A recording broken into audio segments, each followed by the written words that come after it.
जय माता दी दोस्तों। आज हम कुंडली के द्वारा समझेंगे कि किसी कुंडली में बहादुर होने के योग कब कैसे बनते हैं या डरपोक होने के योग कैसे होते हैं। तो कोई व्यक्ति अगर निडर है, निर्भीक है, बहादुर है, तो कुंडली के ऐसे कौन से योग हैं जो जातक को बहादुर बनाते हैं।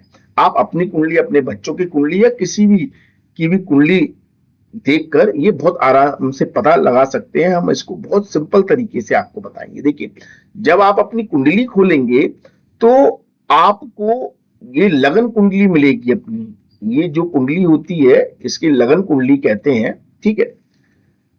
ये जो कुंडली है इसका जो ये वाला जो डायमंड शेप में हाउस है, इसको हम फर्स्ट हाउस कहते हैं। कुंडली में हमेशा 12 घर होते हैं, 12 हाउस होते हैं, जिन्हें भाव कहते हैं या हाउस कहते हैं या घर कहते हैं, ठीक है। जब हम इनको एंटी क्लॉकवाइज काउंट करते हैं तो ये 1 से लेकर 12 तक काउंट होती हैं। अब जैसे आप यहाँ पर देख सकते हैं, फर्स्ट हाउस जिससे लगन कुंडली का, इसे हम लगन भी कहते हैं, फर्स्ट हाउस भी कहते हैं। ये सेकंड हाउस हो जाता है, ये थर्ड हो जाएगा, ये फोर्थ हो जाएगा, ये फिफ्थ, ये सिक्स, ये सेवन, ये 8, ये 9, ये 10, ये 11, ये 12। ऐसे आपको 12 भाव कुंडली में देखने को मिलेंगे, ठीक है। आप किसी की भी कुंडली खोल के देख सकते हैं। अब ये भाव फिक्स होते हैं, इनके मतलब नाम फिक्स है। इसको हम हमेशा पहला भाव बोलेंगे और इसको हमेशा दूसरा भाव बोलेंगे, ठीक है, जैसा कि इस चार्ट में दिखाई दे रहा है, ठीक है। सॉरी। अब इसमें हमें क्या देखना है। अब आपकी जो कुंडली होगी, आप जिसकी भी कुंडली देख रहे हैं उसमें आप देखेंगे कि फर्स्ट हाउस में कुछ नंबर लिखा हुआ है। जैसे मान लो यहाँ पर 5 लिखा होगा या 8 लिखा होगा, मतलब 1 से लेकर 12 तक कोई भी नंबर लिखा हो सकता है इस हाउस में, फर्स्ट हाउस में। और जो नंबर इस हाउस में लिखा होगा, मान लो 2 लिखा है, तो ऐसे ही एंटी क्लॉकवाइज इन नंबर को बढ़ाते हुए इस हाउस में लिख देंगे। जैसे मतलब लिखे होते हैं, जब आप कुंडली ओपन करेंगे तो अगर यहाँ पर 2 लिखा है तो यहाँ 3 लिखा होगा, यहाँ 4 लिखा होगा, यहाँ 5 लिखा होगा। ऐसे एंटी क्लॉकवाइज 12 नंबर आ जाएंगे कुंडली में, ठीक है। तो 12 भाव है, इन 12 भावों में हर भाव में कोई ना कोई नंबर लिखा होगा, और ये नंबर जो होते हैं वह राशियां के नंबर होते हैं। मतलब आप देखिए यहाँ पर चार्ट में देख सकते हैं कि हर राशि को एक नंबर मिला हुआ है। पहली राशि का नंबर, मतलब 1 नंबर मेष राशि का होता है, 2 नंबर वृषभ का, 3 नंबर मिथुन का, 4 नंबर कर्क का, 5 नंबर सिंह राशि का, 6 नंबर कन्या का, 7 नंबर तुला का, 8 नंबर वृश्चिक का, 9 नंबर धनु राशि का, 10 नंबर मकर राशि का, 11 नंबर कुंभ राशि का और 12 नंबर मीन राशि का होता है। तो ऐसे 1 से लेकर 12 राशियां होती हैं और 12 राशियों का कोई ना कोई नंबर होगा, ठीक है।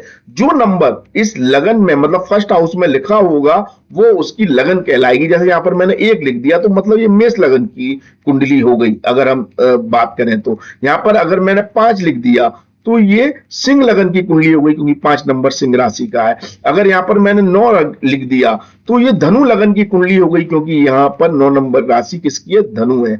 तो इस तरह से आप पता लगा सकते हैं कि आपकी कौन सी लगन की कुंडली है। जो नंबर पहले वाले खाने में, पहले वाले भाव में होता है, वही आपकी लगन होती है, ठीक है। अब इस लगन का जो भी नंबर लिखा हुआ है, इस लगन का एक स्वामी ग्रह होता है। मतलब ज्योतिष में हर राशि का एक स्वामी ग्रह होता है।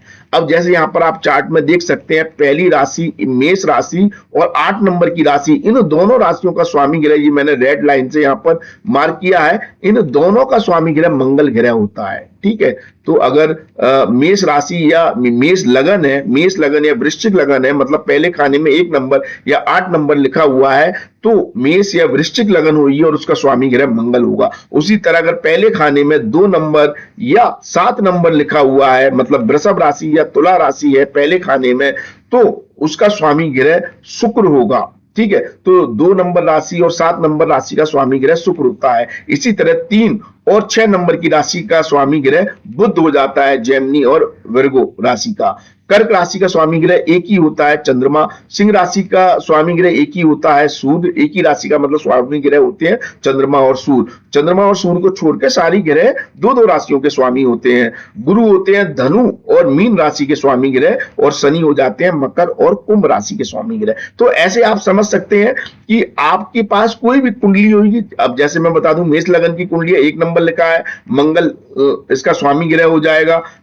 मिथुन लगन की कुंडली है, 3 लिखा हुआ है, बुध इसका स्वामी ग्रह हो गया, ठीक है। ऐसे ही अगर आप देखेंगे धनु लगन की कुंडली है, 9 लिखा है, तो गुरु इसका स्वामी ग्रह हो जाएगा लगन का, ठीक है। ऐसे ही मीन राशि है, 12 नंबर लिखा हुआ है, तो गुरु इसका स्वामी ग्रह हो गया। तो 11 नंबर लिखा हुआ है मतलब कुंभ राशि हो गई, कुंभ राशि का स्वामी ग्रह शनि होता है। तो इस तरह से आपको ये याद रखना होगा कि ग्रह का पहला भाव कौन सा है और उसमें राशि कौन सी है। आपको इतना कंसेप्ट समझ में आ गया। अब मैं आपको बताता हूं कि निर्विक योग होता क्या है। देखिए, यदि आपके पहले भाव में 1 नंबर की राशि या 8 नंबर की राशि है, अर्थात आपकी लगन मेष है, मेष लगन की कुंडली हो गई, पहले भाव में अगर 1 नंबर की राशि है और 8 नंबर की राशि होगी तो कौन सी लगन हो जाएगी? वृश्चिक लगन हो जाएगी। तो यदि आपकी मेष और वृश्चिक लगन है तो यह एक निर्विक योग बनाता है। क्यों बनाता है? क्योंकि मंगल एक आपको ऊर्जा देता है, ताकत देता है, निर्विकता का वो कारक है, मतलब बहादुरी का, ताकत का, लड़ने का, जोश का कारक ग्रह है। तो अगर इसकी राशि लगन में होती है, एक मतलब फर्स्ट हाउस में अगर मंगल की राशि होती है तो जातक में एक मतलब वो होती है, मतलब लड़ने की, आगे बढ़ने की, मतलब एक बहादुरी वाली एक एनर्जी होती है, निर्भीक होने की एक एनर्जी होती है, ठीक है। या फिर अब मान लीजिए आपकी मेष या वृश्चिक लगन की कुंडली नहीं है, तो आप कहेंगे क्या मैं निर्भीक नहीं हूं? तो उसके लिए आप देखें क्या मंगल आपकी लगन में बैठा हुआ है। अगर मंगल आपकी लगन में बैठा हुआ है तब भी आपकी कुंडली में निर्विक योग बन जाएगा। अगर कोई भी आपकी राशि हो पहले भाव में, चाहे वो तुला राशि हो, जैसे तुला राशि है, या फिर आपकी कन्या राशि हो, लेकिन कोई भी राशि हो अगर पहले भाव में फर्स्ट हाउस में मंगल बैठा हुआ है तो यह निर्विक योग का निर्माण करता है। तो दूसरी कंडीशन क्या हुई? तो पहली कंडीशन हमने क्या पढ़ी कि फर्स्ट हाउस में पहले भाव में 1 या 8 नंबर की राशि हो, ठीक है, तो निर्विक योग बनता है, बहादुरी का योग बनता है। दूसरा, लगन का संबंध, मतलब फर्स्ट हाउस का संबंध, लगन का संबंध आपके मंगल के साथ हो, मतलब लगन में मंगल बैठा हो, ठीक है। अब लगन के साथ मंगल का संबंध दूसरे तरीके से भी हो सकता है मंगल लगन में ना बैठा हो लेकिन लगन को देख रहा हो, तब भी निर्विक योग बन जाएगा। अब मंगल लगन को कैसे देखेगा? अब मान लो मंगल की दृष्टियां होती हैं, ठीक है, हम आगे किसी लेक्चर में आपको बताएंगे। मंगल की 4थी दृष्टि होती है, मंगल की 7वीं दृष्टि होती है और मंगल की 8वीं दृष्टि होती है। तो मंगल जहां भी बैठा है वहां से 4थे स्थान को देखता है, 7वें स्थान को देखता है और 8वें स्थान को देखता है। तो यदि मंगल यहां बैठा हुआ है, आपकी कोई भी लगन की कुंडली है, आप इसको भूल जाओ किस लगन की है, अब मैं आपको दूसरे तरीके से समझाता हूं। आपकी कोई भी लगन की कुंडली है, मंगल आपका या तो लगन में बैठा हुआ है, ठीक है, या मंगल आपका यहां बैठा हुआ है। यहां पर बैठकर क्यों निर्विक योग बनाएगा? क्योंकि यहां से जब हम काउंट करेंगे, ये पहला घर, ये दूसरा घर, ये तीसरा घर, ये चौथा घर, तो मंगल की 4थी दृष्टि होती है। तो 4थी दृष्टि होने के कारण यह आपके लगन को देख रहा है, तो यहां पर भी लगन पर मंगल का प्रभाव हो गया। मंगल की दूसरी दृष्टि क्या है? 7वीं दृष्टि। तो मंगल अगर कुंडली में यहां बैठा हुआ है तो यहां से भी यह 7वीं दृष्टि से लगन को देखेगा। कैसे देखेगा? पहला घर, दूसरा, तीसरा, चौथा, 5वां, 6वां, 7वां। तो यहां पर 7वीं दृष्टि उसकी लगन पर जा रही है, यहां से 4थी दृष्टि जा रही थी, तो ये भी निर्विक योग बना रहा है।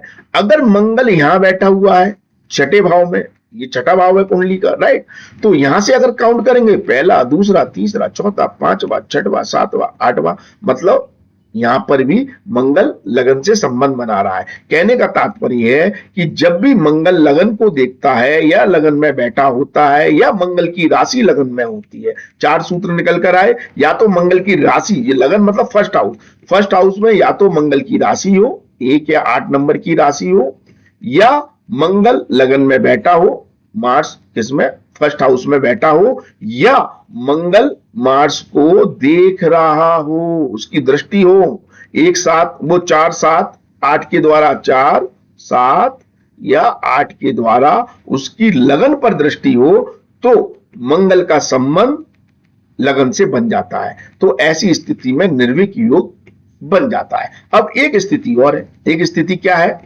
अब वो किस लगन है उससे पता चलेगी। देखिए, अगर मंगल लगन के स्वामी ग्रह के साथ संबंध बनाता है, जैसे मैंने बताया ना, यहां पर कोई ना कोई राशि होगी और उसका कोई स्वामी होगा। अब मान लो यहां पर 6 नंबर की राशि है। अब 6 नंबर की राशि अगर लगन में है, ठीक है, तो इसका 6 नंबर की राशि कौन सी है, कन्या राशि है। इसका स्वामी ग्रह कौन है, बुध है। तो अगर बुध कुंडली में कहीं भी बैठा हो, मान लो बुध यहां पर बैठा हुआ है, ठीक है, बुध यहां पर बैठा हुआ है, तो अगर बुध यहां बैठा हुआ है और इसके साथ ही मंगल बैठा हुआ है तो यह भी निर्विक योग बन जाएगा। मतलब अगर मंगल लगन के साथ नहीं तो लग्नेश के साथ अगर संबंध बनाता है या लग्नेश को देखता है, वही कंसेप्ट, मतलब 4 7 8 की दृष्टि से अगर मंगल यहां बैठा है बुध को देख रहा है, अगर मंगल यहां बैठा है बुध को देख रहा है, अगर मंगल यहां बैठा है और बुध को देख रहा है, तो ऐसी स्थिति में निर्विक योग बनेगा।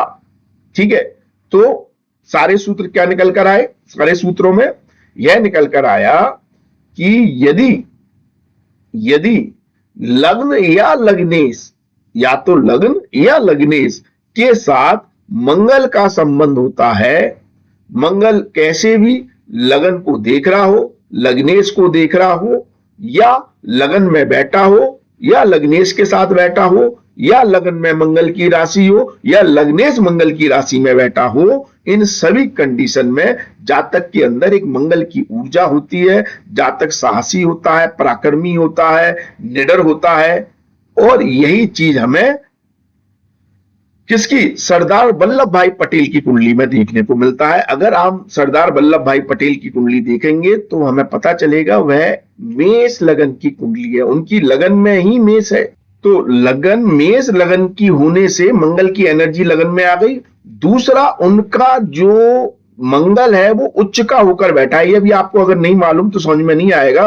मकर राशि में मंगल उच्च का हो जाता है, तो उनका जो मंगल है वो 10वें भाव में उच्च का होकर बैठा है और चौथी दृष्टि से लगन को देख रहा है। मतलब मंगल यहां बैठा है, यहां से 1 2 3 4, चौथी दृष्टि उसकी लगन के ऊपर है और वह उच्च का होकर बैठा है, मतलब लगन को बल दे रहा है और लगन में उसकी मंगल की राशि है।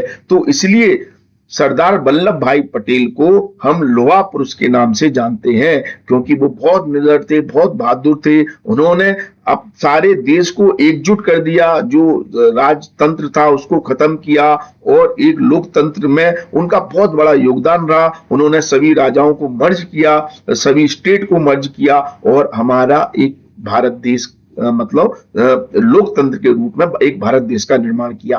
तो उसमें सरदार वल्लभ भाई पटेल का बहुत बड़ा योगदान था। तो इस तरह से हम पता कर सकते हैं कुंडली के माध्यम से कि कुंडली में कैसा योग है। अगले वीडियो में हम डरपोक के योग की चर्चा करेंगे। डरपोक योग कब बनता है, व्यक्ति डरपोक कब होता है, या उसमें साहस या हिम्मत या जोश की कमी कब होती है, या कब वो डरा डरा रहता है, इसका हम विश्लेषण अगले वीडियो में करेंगे। तो अगर आपको हमारा ये वीडियो पसंद आया हो तो लाइक शेयर कमेंट्स अवश्य करें। आज के लिए बस इतना ही, अगली वीडियो में आपसे फिर मुलाकात होगी। धन्यवाद, थैंक यू, जय माता दी, माता रानी आपका कल्याण करें।